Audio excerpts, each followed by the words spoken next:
Selamat sejahtera dan salam Malaysia Madani saya ucapkan terlebih dahulu kepada pensyarah bagi kursus ELMK 3113 iaitu Dr. Sashitaran. Jadi pada video kali ini saya akan membentangkan berkenaan dengan tugasan pentaksiran berterusan yang ketiga iaitu melibatkan isu-isu moral yang berlaku di peringkat global. Dan isu moral yang telah menjadi pilihan kumpulan kami ialah isu pornografi.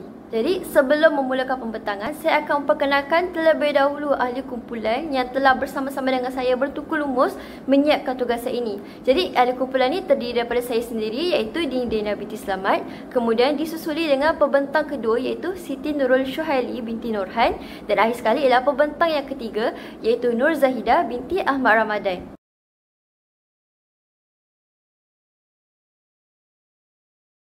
Berpandukan Takrifan Norman dan Osman 2020, ketagihan pornografi sebagai perbuatan menonton bahan lucah secara berlebihan dan sukar dihentikan boleh dikaitkan dengan konteks madani dan global. Dalam kerangka Malaysia Madani, isu ini menunjukkan keperluan memperkukuh nilai moral, kesejahteraan sosial dan literasi digital agar masyarakat khususnya remaja lebih berupaya menapis kandungan yang memudaratkan akhlak.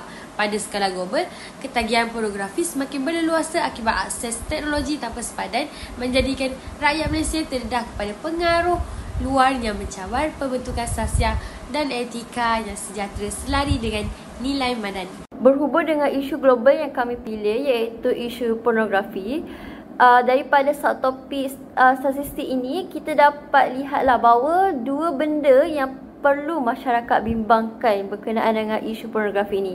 Yang pertama, daripada data ini, kita perlu bimbangkan penggunaan global yang semakin meluas, iaitu penggunaan laman web pornografi ataupun permintaan bahan pornografi yang semakin meluas sehingga peringkat global.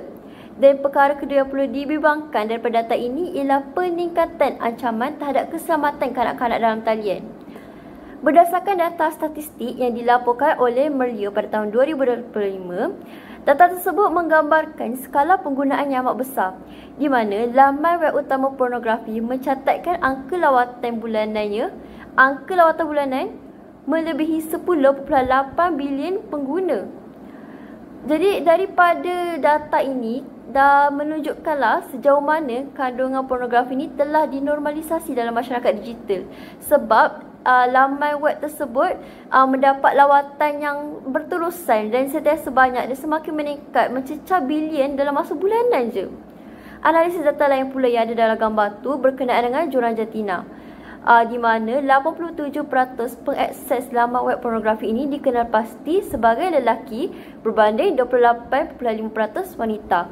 Namun daripada perekodan data ini bukanlah untuk kita lihat, untuk kita cakna jantina mana yang paling banyak tengok pornografi dan sebagainya, bukan.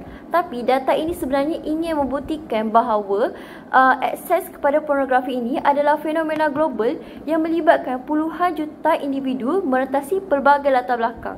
Data ini kita untuk memberikan kita refleksi, memberikan kita bukti bahawa akses kepada pornografi ini bukan melibatkan lelaki saja, tetapi pelbagai latar belakang pun boleh. Perempuan pun sebenarnya boleh juga, walaupun lelaki lagi banyak, tapi data untuk perempuan masih ada. Apa yang kita perlu bimbangkan lagi seperti data daripada Statistika tahun 2022 tu, yang mendedahkan lonjakan yang drastik dalam ancaman eksploitasi kanak-kanak. Kenapa? Sebab statistik tersebut memperlihatkan bilangan pautan URL iaitu link yang dilaporkan mengandungi bahan seksual kanak-kanak telah meningkat perkongsiannya hampir 5 kali ganda dalam tempoh yang sangat singkat. Jadi daripada peningkatan ini menunjukkanlah bahawa bahan pornografi yang ada kanak-kanak ni menjadi rebutan ramai, permintaan ramai. Pautan ini melonjak daripada kira-kira 57,000 pada tahun 2017 kepada 255,000 pada tahun 2022. Peningkatan yang mendadak ini memberikan amaran yang jelas bahawa platform digital kini merupakan ruang yang semakin terancam. Baiklah, saya akan meneruskan perbincangan iaitu punca pertama isu pornografi ini adalah disebabkan ekonomi dan komersialisasi, iaitu ia merupakan pendorong utama perkembangan industri pornografi sebagai sebuah industri digital yang sangat menguntungkan. Industri ini bukan sahaja menjual kandungan seksual tetapi juga menyewakan trafik dan data pengguna melalui iklan langganan pelacak daripada pihak ketiga. Dengan kata lain, setiap lawatan pengguna ke laman pornografi ini boleh menjadi sumber pendapatan tambahan untuk syarikat. Terdapat kajian oleh Maris Liebert Harrison iaitu menganalisis 22,494 laman pornografi dan mendapati bahawa 93% laman tersebut membocorkan data pengguna kepada pihak ketiga demi keuntungan.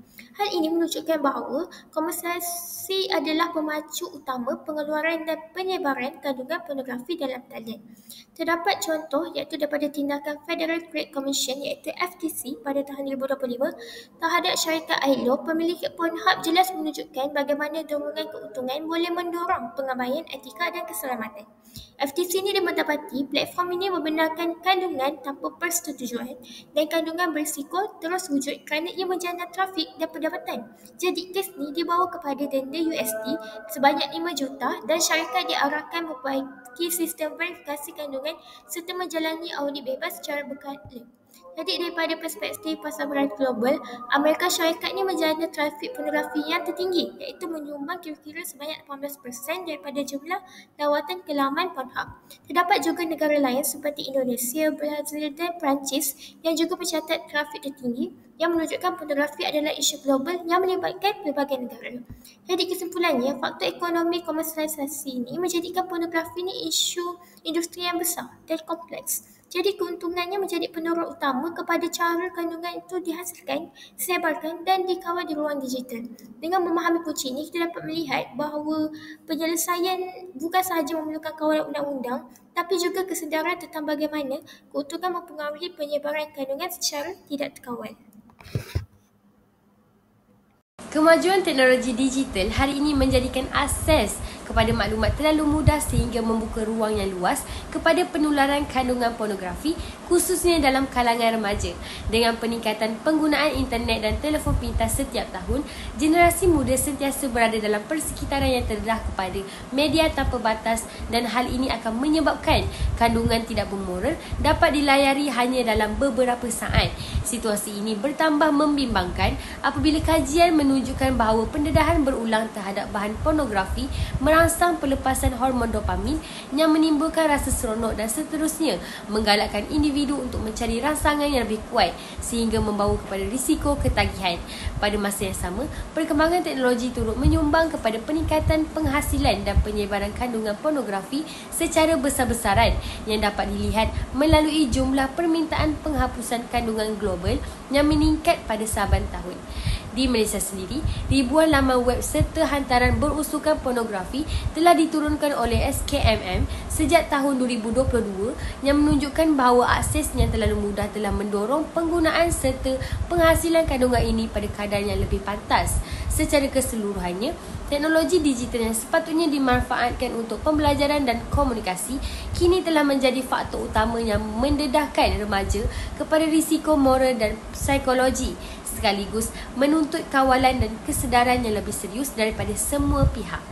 Berhubung daripada dapatan data dan konsep yang telah kita selami sebelum ini, jadi sememangnya satu isu berlaku ini berakar umbi daripada punca dan juga faktornya. Isu pornografi ni kian mendadak boleh dikatakan lazim berlaku dalam kalangan remaja. Jadi memandangkan remaja ni lebih terdedah dengan dorongan dan gabungan daripada faktor luaran dan juga naluri sebab perkembangan usia mereka sendiri. Jadi remaja ni lagi mudahlah untuk terjebak dengan isu pornografi ni sebabkan daripada mereka ni mudah terkena faktor luaran dan juga mereka juga mempunyai faktor terhadap naluri perkembangan usia mereka sebagai seorang remaja. Jadi oleh itu, slide ini telah menurut kajian ilmiah daripada United Kingdom tahun 2022 yang mendapati bahawa 1/5 daripada golongan remaja di negara tersebut mengalami masalah ketagihan menonton pornografi yang serius. Jadi apa yang dapat saya simpulkan dalam kajian artikel ini, salah satu punca luaran utama masalah ini berlaku pesat dalam kalangan remaja adalah kerana pengaruh rakan sebaya. Jadi Burnett dan Imelda sendiri mengesahkan hal ini melalui sebuah kajian pada tahun 2023 bahawa faktor yang menyebabkan remaja berpotensi terlibat dalam pornografi adalah kerana mereka dipengaruhi oleh jemputan atau pujukan daripada rakan sebaya dan persekitaran sekeliling. Lebih-lebih lagi pada usia remaja ni, mereka mempunyai keperluan yang sangat kuat untuk rasa dimiliki oleh kumpulan supaya mereka tak kena palau. Mereka nak ada kumpulan, nak ada kawan, macam nak ada geng. Jadi macam kalau semua tengok pornografi, dia mesti kena ikut juga kan. Jadi nanti macam dia tak kena palau lah. Mereka boleh, kalau time berkumpul tu, mereka boleh bercakap benda yang sama, minat yang sama. Kalau semua kat situ tengok pornografi, jadi mereka boleh jadi kumpulan lah. Mereka akan diakui sebagai salah satu kawan dan mereka pun tak kena palau. Memandangkan pornografi ni boleh dikatakan sebagai satu benda yang agak trend, agak kadang-kadang remaja-remaja zaman sekarang pun macam mengagung-agungkan lah kalau kita tengok benda tu. Jadi macam kalau dia tak tengok tu, kira macam tak boleh nak buat kawan lah. Sebab tu remaja ni macam mudah terdorong untuk menonton bahan-bahan pornografi ni sebab mereka nak mendapat rakan, mereka tidak mahu dipalau. Jadi inilah yang dapat kita maksudkan daripada pengaruh, punca pengaruh rakan sebaya. Kesan isu pornografi ini akan menyebabkan ketagihan. Menurut kajian Aminul Ashraf ETL 2020, ketagihan pornografi ini berlaku apabila seseorang itu kerap menonton bahan lucah secara berulang-ulang sehingga sukar untuk berhenti. Jadi, tingkah laku ini akhirnya menjejaskan emosi, sosial dan prestasi diri. Terdapat kajian penting oleh Duluk-Daremski 2019 yang juga menyokong perkara ini. Mereka menjalankan kajian terhadap 6,463 pelajar Universiti di Poland dan mendapati bahawa terdapat 15.5% daripada mereka mengakui mengalami self-perceived addiction, iaitu mereka sendiri sedar bahawa mereka ketagih. Hasil kajian ini juga menunjukkan bahawa golongan lelaki lah merupakan kumpulan yang paling berisiko tinggi yang mengalami ketagihan. Untuk mengaitkannya dengan konteks Malaysia, kita dapat lihat sebuah contoh yang ditunjukkan dalam slide, iaitu ketagihan pornografi yang melampau, terutamanya dalam kalangan remaja. Ia ni boleh membawa kepada perlakuan yang berbahaya, iaitu jenayah seperti hubungan seksual luar nikah yang akhirnya meningkatkan risiko jenayah pembuangan bayi, seperti yang dilihat dalam statistik kes pembuangan bayi yang semakin meningkat pada setiap tahun. Jadi kesimpulannya, isu pornografi ini bukan sekadar masalah hiburan atau moral, tetapi memberi impak besar terhadap perkembangan emosi, tingkah laku dan juga sosial. Ketagihan pornografi ini, ironinya boleh membawa kesan yang serius.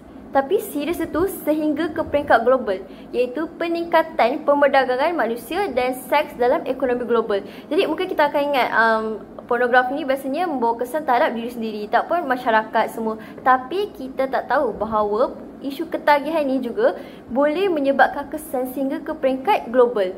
Jadi menurut kajian daripada Crystal Morphers dan rakan-rakan pada tahun 2019, ketagihan pornografi boleh membawa kesan langsung kepada lonjakan perdagangan manusia. Sebab hubungan ini wujud kerana seperti yang dijelaskan oleh Lewis pada tahun 2017, mangsa perdagangan di kalangan wanita ni biasanya akan dieksploitasi dan digunakan dalam penghasilan bahan-bahan pornografi untuk menjadi tontonan umum.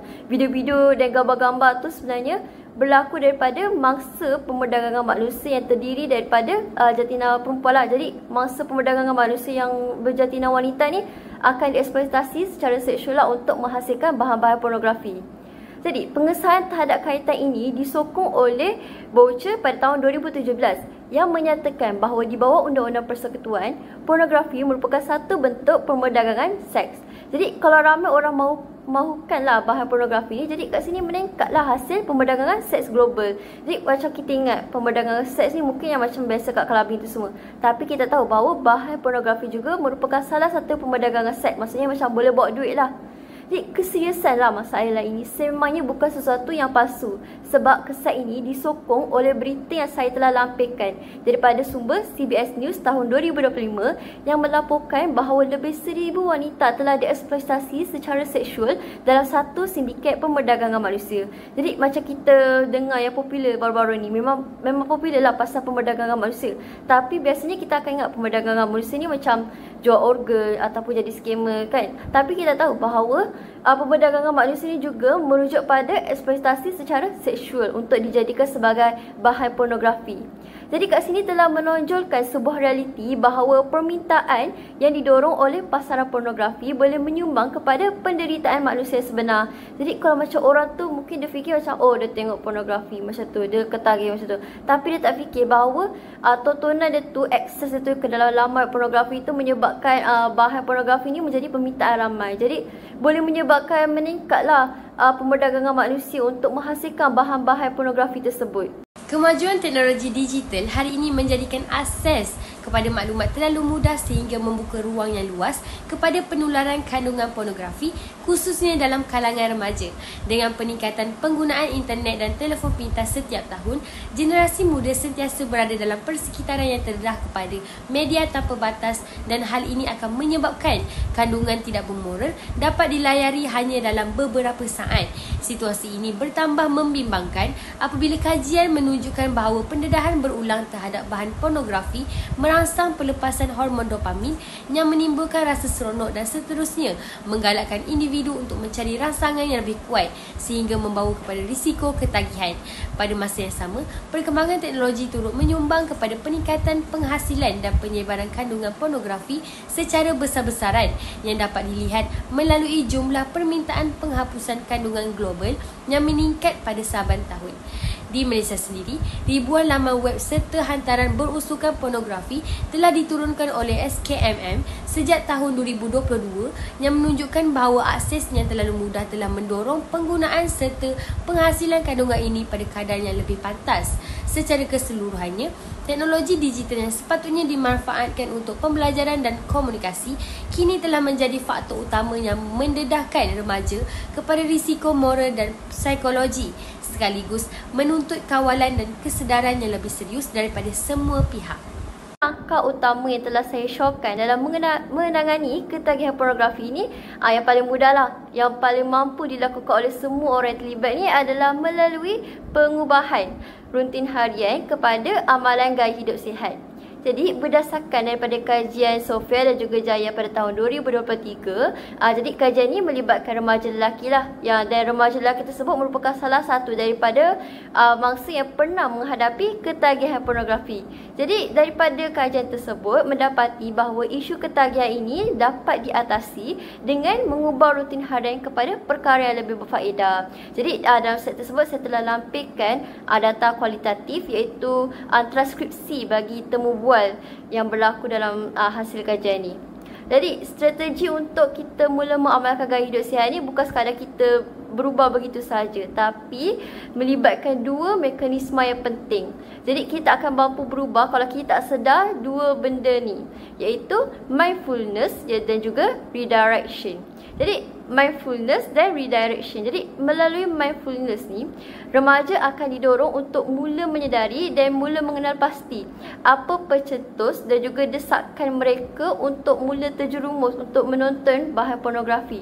Terutamanya sama ada berpunca daripada tekanan ke, kebosanan ke, emosi negatif ke. Jadi daripada mindfulness ni, mereka perlu mula mengenal pasti dan sedar pencetus dan juga desakan untuk melakukan itulah aktiviti menonton bahan pornografi tu. Jadi itu yang kita dapat tahu daripada medium mindfulness untuk mengamalkan gaya hidup sihat ni. Jadi lepas mindfulness, kita akan beralih kepada redirection. Kita perlu aplikasikan redirection. Jadi apa yang ada kat redirection ni? Ialah redirection ni kita akan mula mencari mekanisme dari tindak yang lebih sihat dan lebih berfaedah untuk menggantikan perlakuan negatif yang dulu yang kita mula sedar daripada mindfulness ni. Jadi contohnya macam daripada redirection ni, kita akan mula mencarilah benda yang berfaedah seperti beriadah ke, membaca buku ke, melukis ke. Jadi inilah dua benda yang penting kalau kita nak mula mengubah gaya hidup sihat dalam kehidupan kita lah, dalam rutin harian kita.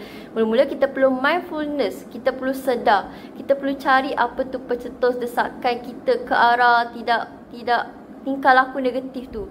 Seterusnya, kita perlu buat redirection, iaitu kita perlu mencari mekanisme daya tindak. Kita perlu menggantikan, kita perlu mengaplikasikan perkara yang lebih baik daripada benda yang kita buat sebelumnya.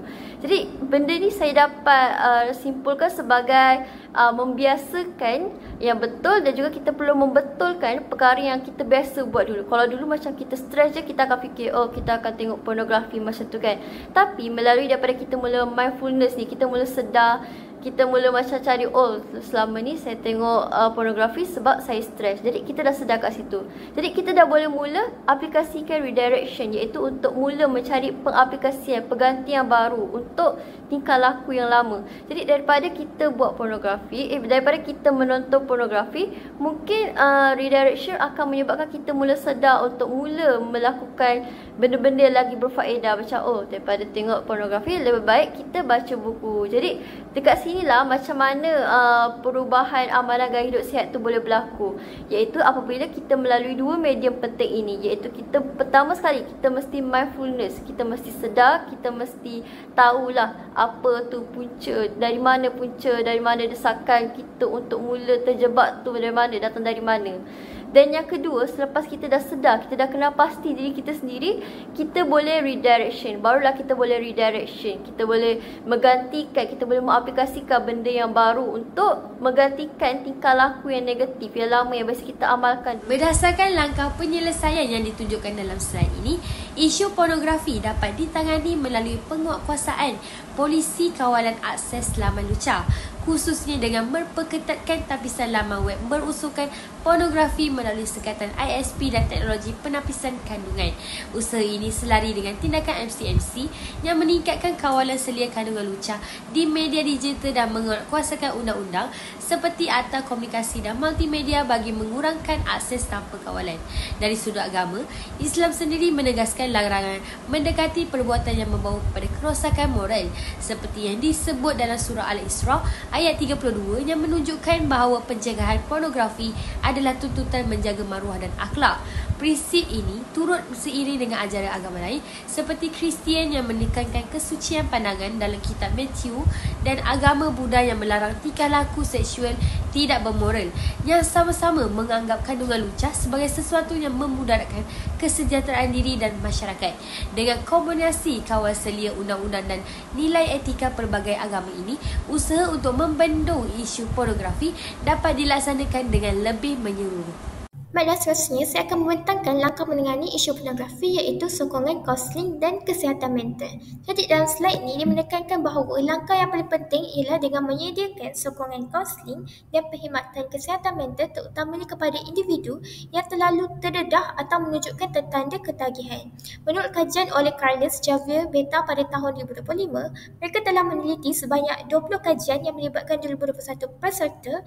Hasil kajian menunjukkan bahawa terdapat pelbagai bentuk psikoterapi terbukti sangat berkesan untuk membantu individu mengurangkan penggunaan pornografi, mengawal keinginan atau craving dan mengurangkan tingkah laku kompulsif seksual.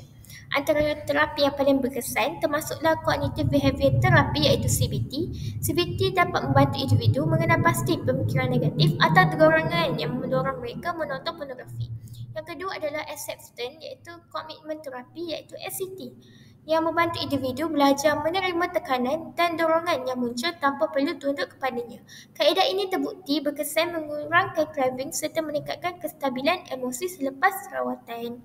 Selain itu juga terdapat kajian daripada tempatan, iaitu berkenaan pembangunan intervensi untuk lawatan kawalan ketagihan pornografi yang mendapatkan teknologi seperti internet dan media sosial yang merupakan punca utama daripada ketagihan dalam kalangan remaja. Jadi teknik yang digunakan adalah teknik pemantauan diri, iaitu self-monitoring, iaitu individu ini memantau bila dan kenapa mereka terdorong menonton pornografi.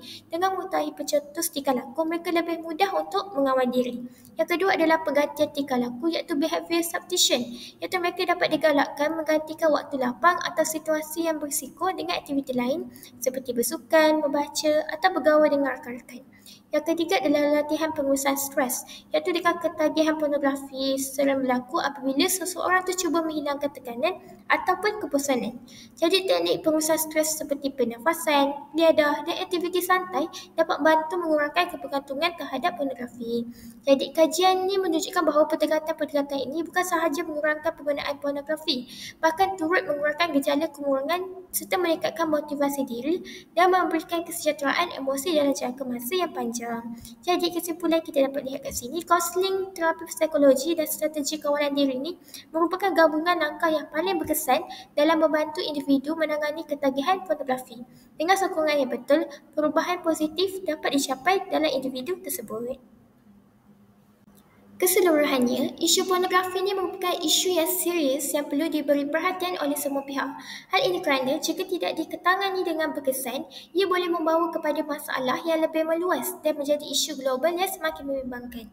Oleh hal yang demikian, semua pihak mestilah berganding bahu bagai aur dengan tebing dalam memberi sokongan, kesedaran dan juga bimbingan yang diperlukan agar masyarakat, terutamanya remaja, dapat terhindar daripada kesan negatif pornografi dan isu ini terus tidak berleluasa. Baiklah, itu sahaja daripada kementerian kami. Sekian, terima kasih.